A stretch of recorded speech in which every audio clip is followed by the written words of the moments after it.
Good afternoon. It's Wednesday, the 12th of December 2018, just after 1 o'clock. Welcome to UK Column News. Your host, Mike Robinson, myself, Brian Gerrish. And what's happening, Mike? Chaos, utter chaos in Westminster. Absolutely. It began this morning with this. Sir Graham Brady has confirmed that he has received 48 letters from Conservative MPs, so there will now be a vote of confidence in my leadership of the Conservative Party. I will contest that vote with everything I've got. And at this crucial moment in our history, that means securing a Brexit deal that delivers on the result of the EU referendum. Taking back control of our borders, laws and money, but protecting jobs, our security and our precious union as we do so.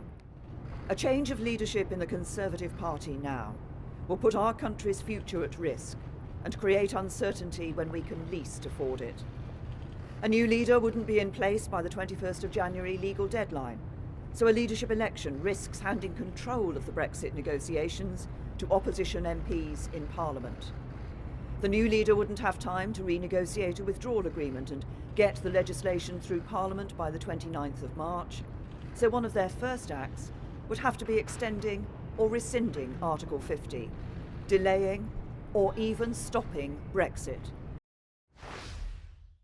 So there you go, delaying or even stopping Brexit. I just wanted to highlight a couple of things that she said there. And so I'm not really going to apologise to everybody for playing that this morning, but she mentioned protecting our precious union. And of course, if you asked the average journalist what that meant, they would tell you that she was talking about the United Kingdom, the Union of the United Kingdom. But of course, she's talking about her precious union, the European Union. That's what she wants to protect. And Theresa May was always a Remainer. So anyway, vote of no confidence tonight. Well, if she loses that, then as David Gauke, the Justice Secretary, says, Article 50 would have to be delayed if the vote goes against Theresa May this evening. At the least, it would have to be delayed. But of course, we've had the European Court of Justice response judgment saying that, well, in fact, it's no problem. We can just rescind the Article 50 process and go back to where we were. So it remains to be seen how that pans out. Now, I just wanted to run through a quick timetable here of how things will go. So 13th, 14th of December, tomorrow, there's an EU summit. This is the EU 27. That's without the United Kingdom taking part. They're going to discuss Brexit. Donald Tusk has already said we will not renegotiate the deal, including the backstop, but we are ready to discuss how to facilitate UK ratification. Of course, there's nothing they can do to facilitate UK ratification while the backstop remains. That apparently is the sticking point at the moment, but anyway, we move on. Theresa May there mentioned the 21st of January.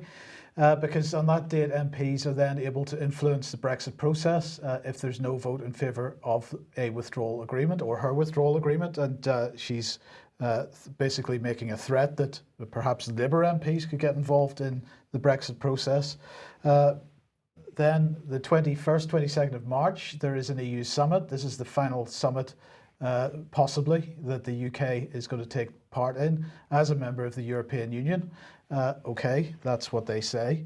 And then some point before the 29th of March, Parliament has to pass the European Union Withdrawal Agreement Bill, which has, if it has been approved by then, and of course there's not much chance of that happening, because if Theresa May loses the vote of no confidence tonight, that will start a process of finding a new leader for the Tory party, which is going to be at least 6 weeks, but then we've got the Christmas break going on in the meantime, so how long is that going to be?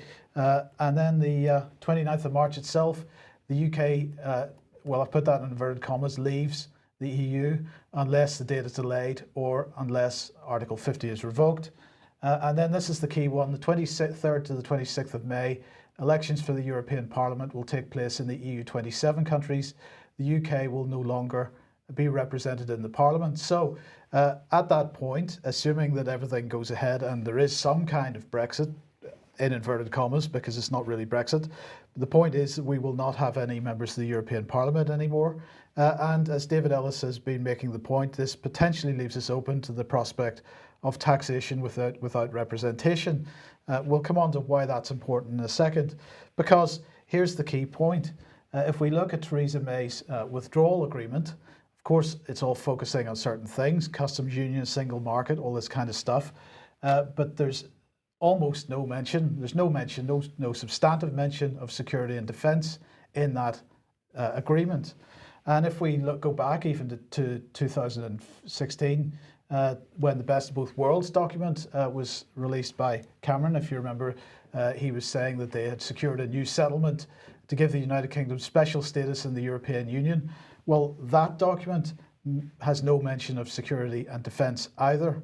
The key point here is defence is not part of Brexit. It has not been part of Brexit from the beginning of the process. It is not part of Brexit. And so again, when Theresa May said in her briefing this morning that she has been aiming to protect European security, this is what she means. Defence is not part of Brexit. We are going to remain inside the EU with respect to defence. So Theresa May was in Brussels yesterday, of course, to meet some leaders to discuss the situation and see what might be done.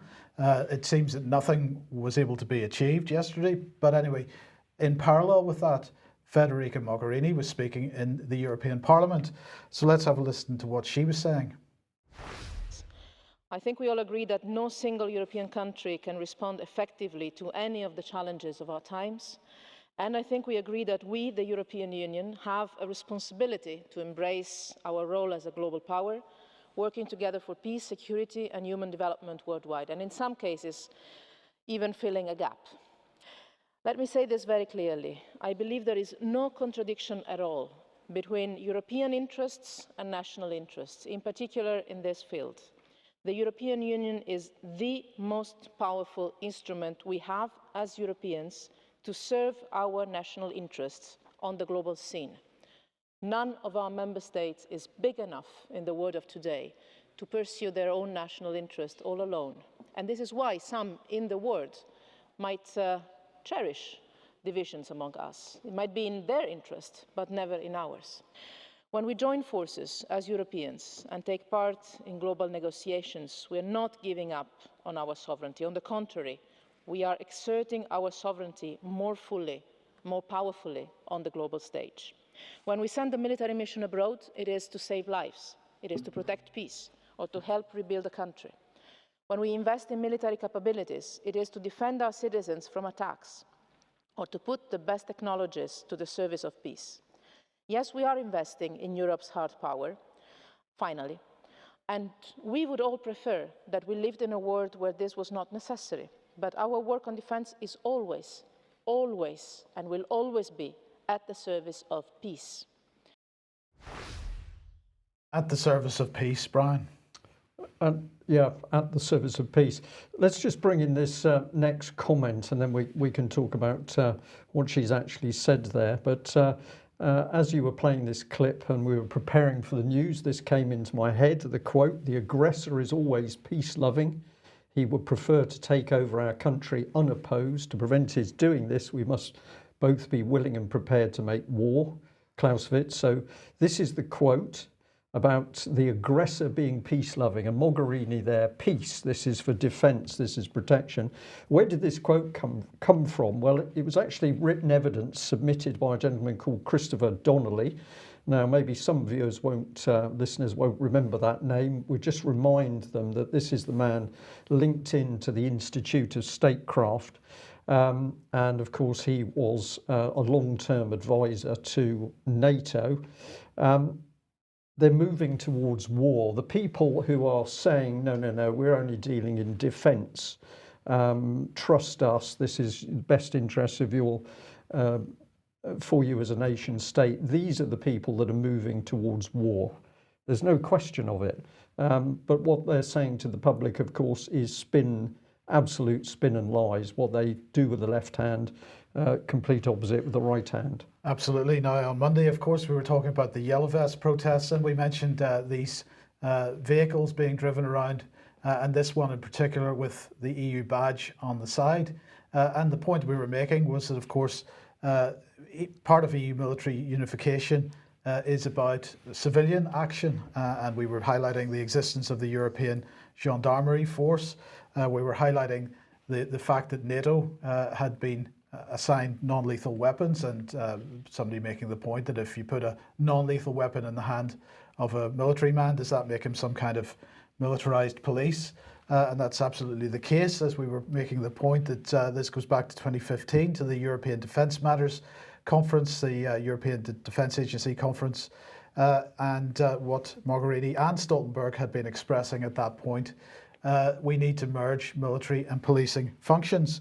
So I just want to show a little bit more of Federica Mogherini's speech to the European Parliament yesterday, because it fits in with this very well. This is why it is so important to strengthen it these times. It is also for this reason that I wanted a new compact on civilian missions to be an integral part of our work on a Europe of defence. I talked about this in this hemicycle exactly 1 year ago, and last month the Council has approved our civilian CSDP compact. We now want to expand our civilian action even more, with new capacities and shorter reaction time. The PASCO report calls for closer cooperation between our civilian and military initiatives. I totally agree with this, and it is one of the goals that we want to achieve with the civilian compact and with the reform of our command structures in Brussels. Our two command centres, civilian and military, will work now more closely together.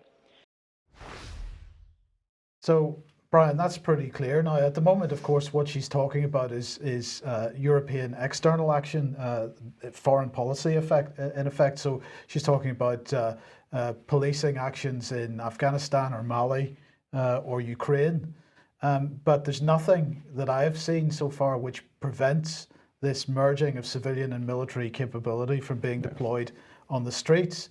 And as we'll come on to in a second when we talk about the Strasbourg incident, what's absolutely clear, of course, and as Patrick mentioned on Monday, Operation Temper in this country, the French have a similar situation where the police and the military are being deployed together.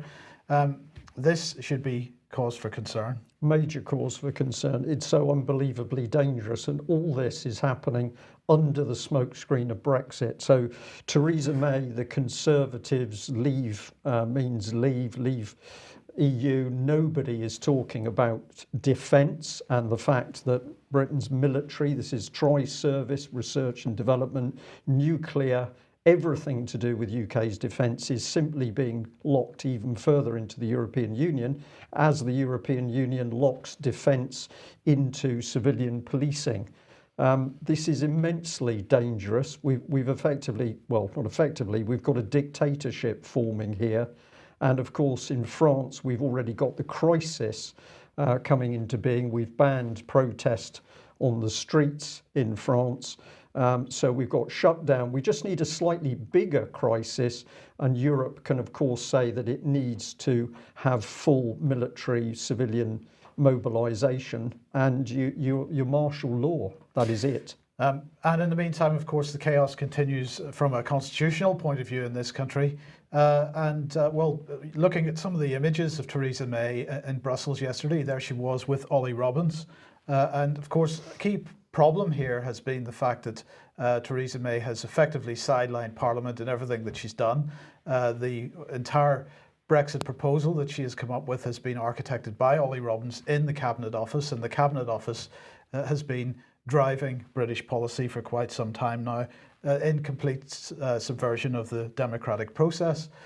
So at Prime Minister's Questions Time today, I just wanted to show Jeremy Corbyn's response to this, because I think this is maybe the first time that I've seen him actually angry. Totally and absolutely unacceptable to this House in any way.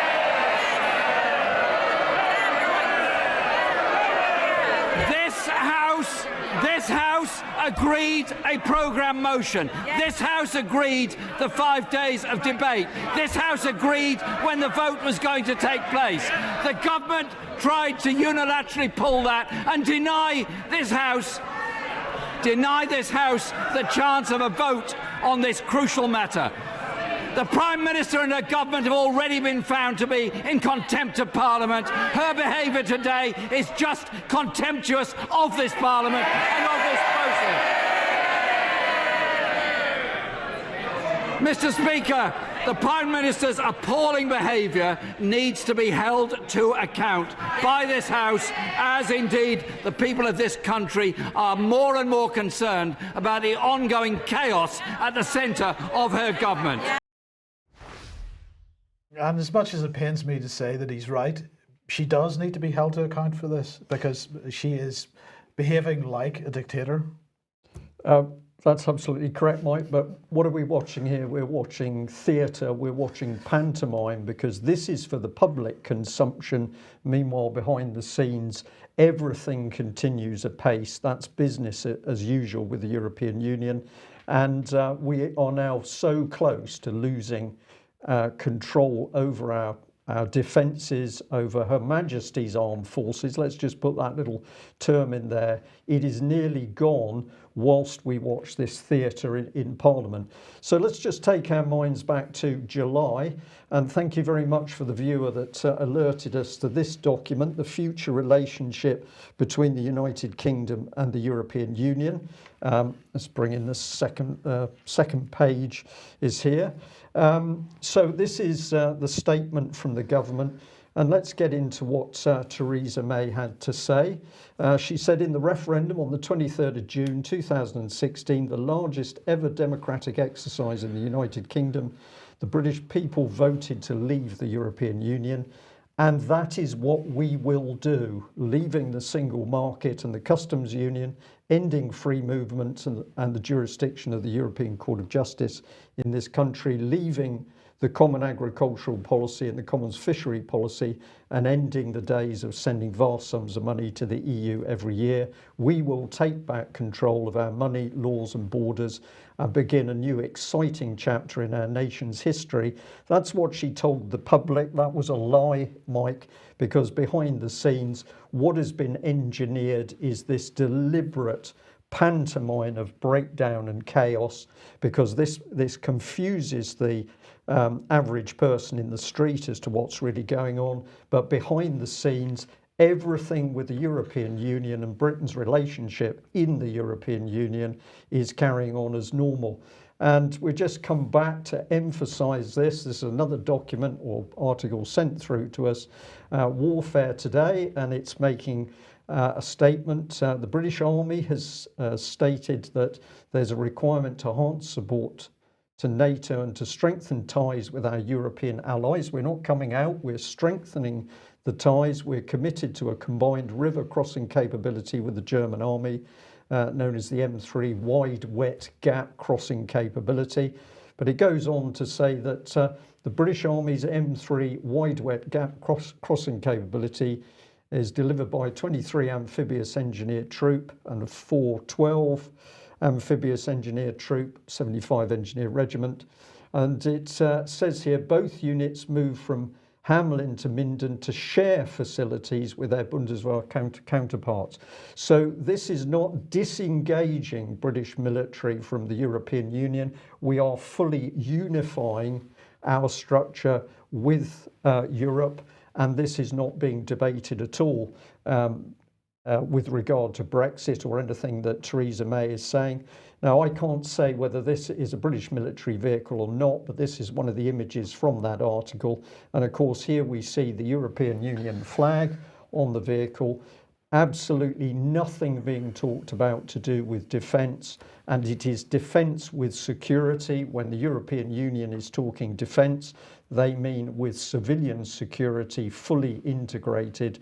Nothing is being talked about in Parliament.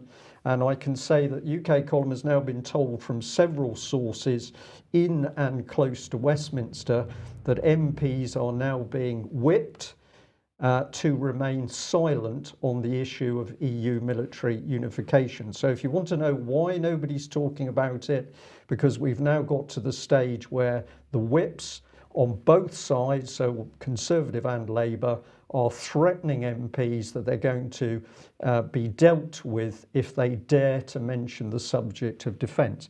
So the British public might be deceived yet again.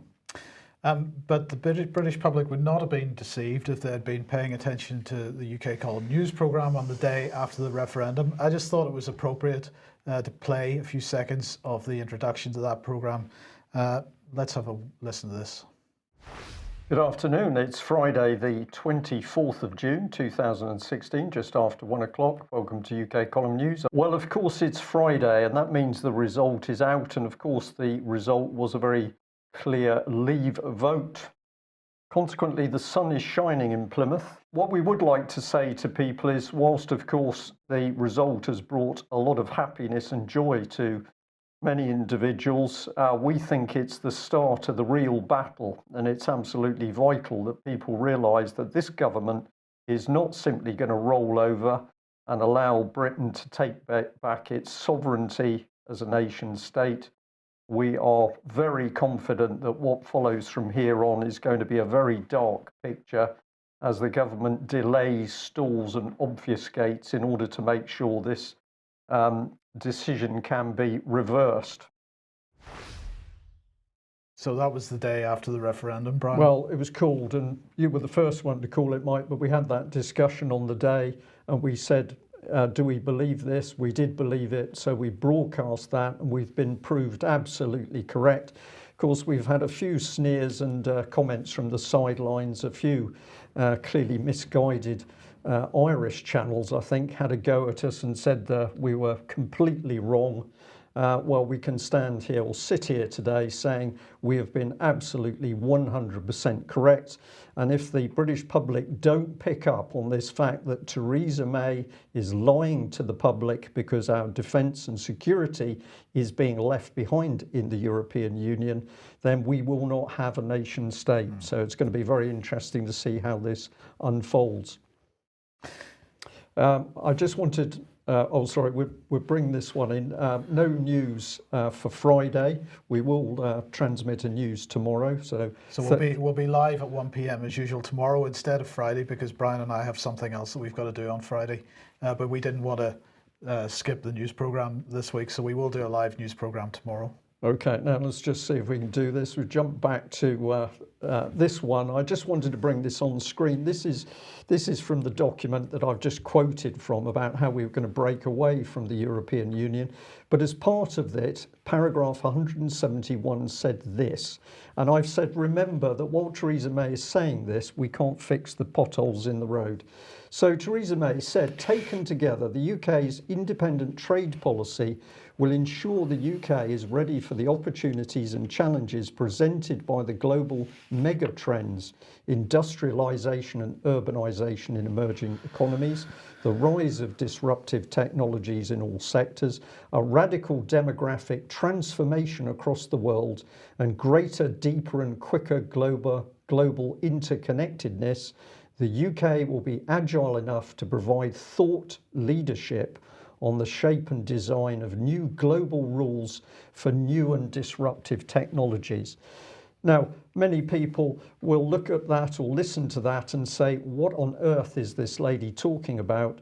It sounds nonsense, but in fact, if you get into the terminology and you look at the references to sort of McKinsey and other consultants that have clearly helped draft this material, this is about creation of the rules-based international order. Theresa May boasting that she can't fix the potholes in the roads, but trust her because she's going to help transform the world under this new rules-based international order. To say this is bunker mentality, Mike, I think is an insult to the Reich, because it's clear that in Theresa May's mind, reality departed long ago, I think. Okay, let's move on to Strasbourg. And RT had this article today, Total Mobilisation. Strasbourg bans public demos amid massive manhunt for Christmas market gunman. Of course, this is, well, I think the total is 3 people dead so far, a number of people injured. And they're saying with a major operation underway to find the suspect, France has raised its threat level and introduced extra security and border controls, as well as a ban on public assemblies in Strasbourg following the Christmas market attack. The city of Strasbourg was subject to a reinforced grid, French Interior Minister Christophe Castanet said on Tuesday night. Hours after the attack on the market left 3 people dead and 13 others injured, and so on. So the people that were attacked, or the attack seemed to be on military personnel that were patrolling the streets under Operation Sentinel. And this is equivalent to Operation Temper in the UK. And in this case, in the French case, they've got 10,000 soldiers and 4,700 police and gendarmes deployed. That was in January 2015. I'm sure those numbers have risen since then. And as I say, this gunman reportedly shot at soldiers patrolling as part of that operation. And this is the document then. It says that all assemblies, either stationary or as a march, are banned until the order is rescinded. Anyone in breach of the order will be subject to the penalties provided for by law. So they're going to deploy additional resources on the streets, which I guess means more military, more police. But in the meantime, no possibility for the Yellow Vests, Brian, unless they want to risk whatever penalties provided by law may be. Yeah. So in the meantime then, the war pressure continues, and here's Petro Poroshenko. Apologies, I got a typo on that. Must make it fake news, but anyway, here we go. So Ukrainian President Poroshenko has signed the termination of the 1997 Treaty of Friendship between Ukraine and Russia, and that termination will take effect on the 1st of April 2019. He said we must regard the prolongation of our agreement with Russia not as an episode, but as part of our strategy towards the final breakup with our colonial past and reorientation towards Europe. The other components of this strategy are as follows: a visa-free regime, an agreement on the association with the EU, the Tomos Decree on the creation of an independent church in Ukraine, the discontinuance of our membership of the Commonwealth of Independent States, that's the Russian Commonwealth of Independent States, the mentioning of our aspirations to join the EU and NATO in the Ukrainian constitution, the creation of a professional Ukrainian army, the support of the Ukrainian language, our own history, and the strengthening of our national identity. We will continue to assess the utility of various agreements between Kiev and Moscow, and they'll be scrapped as well if necessary. But this is a pretty major step, Brian. And just by coincidence then, Poroshenko will be meeting Jens Stoltenberg at NATO tomorrow. Just a coincidence. Well, I'm going to say, of course, it's not a coincidence. What will have happened is that he will have been told that he has to show commitment to the European empire, as it's European Union empire, as it now declares itself, and you can't really have an ongoing agreement with Russia and be friends of the European empire. So you need to scrap that agreement, and then we can come in and give you some full support from the power of the empire. Remember that the use of the word empire is not UK column words. This is the European Union describing itself, and Mogherini demanding hard power to back up that European empire. So dangerous stuff, and we'd like to help people refocus on the dangers of what the BBC has been up to, we'll say, in the Eastern European region. So this is 2015, and look at the headline: Georgia needs a BBC, an insightful assessment of Georgian media by BBC veterans. Can you imagine anything they need less, Mike? I'm struggling, I have to admit. It's pretty hard, isn't it? But here it is. So who's coming out with this? Well, let's get into a bit of the meat. At the end of January, Georgian journalists had an opportunity to participate in the EU-funded Media Neighbourhood programme and to take part in BBC media action training. Now remember that this is, I use the word pernicious for common purpose. It's the same form of perniciousness. BBC Media Action says it's a charity, but if you look at what it does, it is political. So it's taking a long time for the Georgian media to gain the freedom they should have, and I think it's one of the reasons for this is the lack of transparency in media ownership. The EU Media Neighbourhood is a 3-year training programme for journalists, editors and broadcast managers, print and online media. It's funded by the European Union and delivered by a consortium led by BBC Media Action. For 2 days, BBC radio and TV correspondent Jim Fish and head of projects in the Middle East and Europe, Ellie Howarth, provided Georgian journalists from different regions with training. Georgian Journal had the privilege to speak with both of them about the purpose of the training and to get their own assessments of the media environment in Georgia. And Ellie said, this was an EU project. It was in progress for 3 years and finished here in Georgia. It was something we enjoyed very much. We BBC trainers, along with other media representatives, have been training journalists across 15 countries, including Georgia. You need two things. You need a strong, sensible government that's not afraid of the media, but you also need very strong journalists who can stand up for their own independence. So we can say that the BBC fully embedded into Georgia, another very dangerous trouble spot. BBC in there training journalists to think that BBC in the United Kingdom is an upstanding, moral, independent, unbiased media organisation, when in fact it is the exact opposite. And we can be sure that those young journalists in Georgia have been reframed to believe this nonsense that comes out of the BBC in the United Kingdom.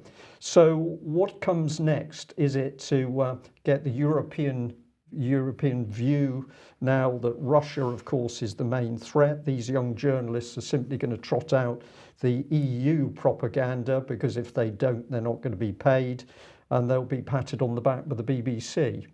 It's a political operation. So this is a bit more of what Ellie Howarth has to say. Remember that she's part of a charity. She says that Georgia needs to develop better public service broadcasting. For example, in the UK law, any broadcaster has to broadcast objective news, and BBC is something considered a flagship in this respect. Is this lady on drugs, Mike, I wonder? I think something like this would be very good in Georgia, because if you have a well-developed public service broadcaster, then the others will follow you. Georgia needs a BBC-like model. This is so dangerous because obviously this lady believes her own rhetoric. But what is she saying? Well, if we can get a BBC-type media base into Georgia, we can corral anybody else that might attempt to tell the truth. And who has funded this? The European Union. Who is BBC Media Action working for? The European Union, which of course is still the situation. But if you try and see who this lady is, because of course transparency is one of the foundation stones of the BBC, it seems to be remarkably difficult. I could not find a photograph or an image of this lady. If somebody can help me, I'd be very grateful. But what I did find here with this, the Communication Initiative Network, it's covering the communication and media development, social and behaviour change community. And this is the real danger, that we're not even dishing out just BBC propaganda. The objective is to get in there and to use the applied behavioural psychology to change the way people think and behave in these very volatile Eastern European states. And it goes on. So let's have a look at this one. Thank you very much to another listener who alerted me to this, but the document's the Eastern Partnership Media Conference. This is the Hilton Hotel in Kiev, 13th of September 2017. People should find this document online very easily. Encourage you to do that, because I can't possibly show you all the names. They went on and on and on. But have a look at the opening here, chaired by Mr. Mogherini, Ambassador, EU Delegation to Ukraine. We've got the Commissioner for the European Neighbourhood Policy and Enlargement negotiations. We've also got the Deputy Director General of the European Commission, and we've got the former OSCE representative on the freedom of media. So we've got security and media freedom, Mike, drawn into one. I was going to say mixie blob. That's a very old naval expression. Okay. It's a dog's breakfast. Well, I just want to come back to this again. This is the media conference at the Eastern Partnership. Now, this is the 2017 one that you're looking at here. The 2015 one is the one which Andy Price attended, and that was in London. Of course, this has an EU flag on it, but this receives significant funding from the Foreign and Commonwealth Office. So, you know, Media Action receives money from the European Union and also from the Foreign Commonwealth Office. There's some connection here that we haven't quite got to the bottom of. Well, we're trying to get to the bottom of it. We've asked BBC Media Action about their funding from the Foreign and Commonwealth Office in Ukraine. They don't want to reply. Well, of course, that's normal for the BBC because it's worse than an opaque organisation. So we've now put in a freedom of information request to the Foreign and Commonwealth Office themselves in order to ask how much money was given to BBC Media Action and what the terms of reference were, what the conditions were for that money being given to BBC Media Action. But we've got reason to believe that we won't get this information, Mike, because it seems that everything around Mr. Price is very secretive. It absolutely is, and we'll have more on the news programme tomorrow on that. Okay, well, I'll just give you this little extra bit from this particular report on that conference.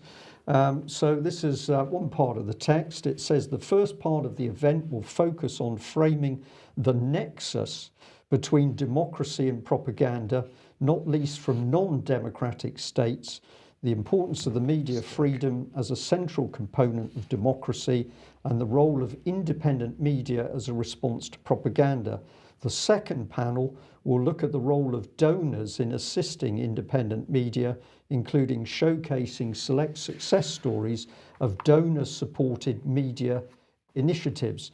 So when they're talking about free press, free media here, most people I can imagine will be sat at home and they'll be thinking this means free, this means not controlled by the government. But in fact, the opposite applies. The European Union's drive is that the media is only free if it's come from the centralised political EU system. And propaganda is anything that anybody else dares to produce which challenges the EU's centralised information system. The irony here, Mike, is that this is a mirror image of the old Soviet system of propaganda. So we're being warned about Russia at the moment, but what we see is the European Union morphing into this. So far from protecting free speech and democracy, the EU is driving propaganda tentacles into every corner of free speech in the eastern states, and the BBC is part of this programme, particularly through BBC Media Action. Where are they going? Total press and media control, because you will not be allowed to challenge the EU in any sense. And here we've got the participation of BBC Media Action itself. So here's Ellie Howarth. This is part of her particular breakout session. Journalist in the modern media landscape, redefining audience engagement and ending old rivalries. Now, ending old rivalries is to get people collaborating.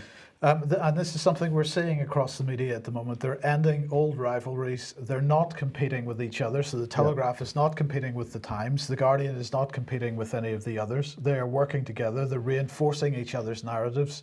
And so they're breaking down any competition. The British media should be referred to the competition regulator, in my opinion, because it's clear that that's what's going on at this point. Okay, and if we ask questions, I did a little search on BBC Media Action's webpage for Eastern Partnership. They'd been participating in it, so I thought, well, there must be a report.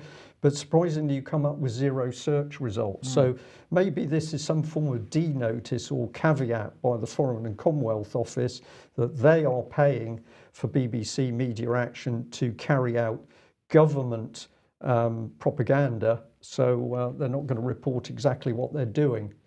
Now, if you think it's bad in Eastern Europe, it's even worse in UK, and of course you've led in nicely to that, Mike.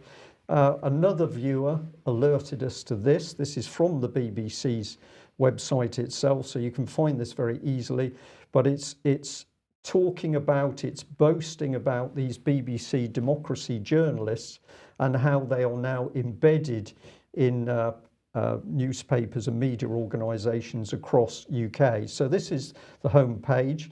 I've had to take a little bit of video to show this because there's so much. We won't stay on it too long. They've got this is the numbers of journalists that they've got all the way across the country. They describe it in regions, of course, because that's the European language, but it's absolutely everywhere. Reach PLC, they've got 23 contracts, Johnson Press, Shetland News, all of the BBC regional areas are involved in the programme. Newcastle Chronicle, Teesside Gazette, it goes on and on and on. Liverpool Echo, Manchester Evening News, Hull Daily Mail, Yorkshire Post. If we let it run, Mike, it would run for another minute. But if you think when you pick up your local newspaper, you're actually looking at something which is independent, no, because stories are now being created, crafted together with these so-called BBC democracy reporters. So the same model of centralised state control that we're seeing being unleashed by the EU in the Eastern European states is actually already in place in this country. And who's behind it? Well, this is one of the names that I've found. So we've got Matthew Barraclough here. He's written articles crowing about how successful this regime is. But as usual, I went to have a look at his Twitter page to see who else he's involved with. And you'll find this little club of journalists basically out of sight to the general public in this country, but they are now deciding what news will and will not be published in any local area. It's Soviet, Mike. This is something which I say with a wry smile on my face, because in the so-called Cold War period, we, the Free West, were supposed to be fighting against those nasty communists that use this type of control system, and yet here is this very control system now coming to light in the UK. It's sinister stuff. We were going to mention the UN Global Compact on migration, but we're out of time today, so that's going to be knocked back till tomorrow's programme, which is better anyway, because I'm sure David Scott will have something to comment on that. So we'll cover that tomorrow. We'll end on this. It was sent to me as a graphic. I liked it a lot. But basically, it was somebody who clearly is seeing through the propaganda at the moment. So it's a picture of the Paris riots with a lot of yellow vests and a burning vehicle. And in the foreground, for our listeners, is a gentleman on a horse. He's bare from the waist upward, but he's wearing a yellow vest. And that man is Putin. And of course, what the person is taking the mickey really of the BBC and British wider press is that we've got riots in France. The French can't do it on their own. They're not bright enough to work out that Macron is simply working for the Rothschild bankers. It's got to be Putin. But I thought it was just a wonderful piece of graphic engineering, Mike. So we'll end on a smile. But overall, our news today, I think it is getting more and more serious because, of course, we've got MPs either prepared to stand up in Westminster and simply lie to the nation, or we've got MPs who are so scared that they won't speak out because their own whips have bullied or blackmailed them into silence. This is the pitiful state of Britain in 2018, and that situation is going to continue until the wider public bring these MPs to account. We'll end there. We'll be back at the same time tomorrow. Bye-bye.